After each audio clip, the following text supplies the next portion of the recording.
கிறிஸ்து ஏன் பிறந்தார் என்றால், ஏசாயா புஸ்தகம் 9ஆம் அதிகாரம் 6வது வசனத்தின்படி அவர் நமக்காகவே பிறந்தார். இந்த பூமியில அவரை விசுவாசிக்கிற நீங்களும் நானும் கெட்டு போகாமல் நித்திய ஜீவனை அடையும்படி அதற்காகவே இயேசு கிறிஸ்துவை இந்த பூமியில அனுப்பினார்.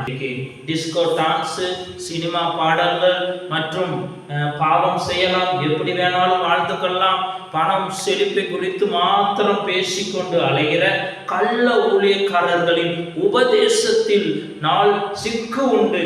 அதன் நிமித்தம் நீங்களும் நானும் கெட்டு போக கூடாது என்பதற்காகவே ஆண்டவராகிய இயேசு கிறிஸ்து அதற்காகவே நமக்காக பிறந்தார். நம் உள்ளத்தில் வாழும் பொழுது, அவருடைய வசனங்களை நம் உள்ளத்தில் வைக்கும் பொழுது, எப்படிப்பட்ட உபதேசக்காரர்கள் உள்ளே நுழைந்தாலும் நாம் ஆண்டவருடைய வார்த்தையின்படியே நடப்போம்.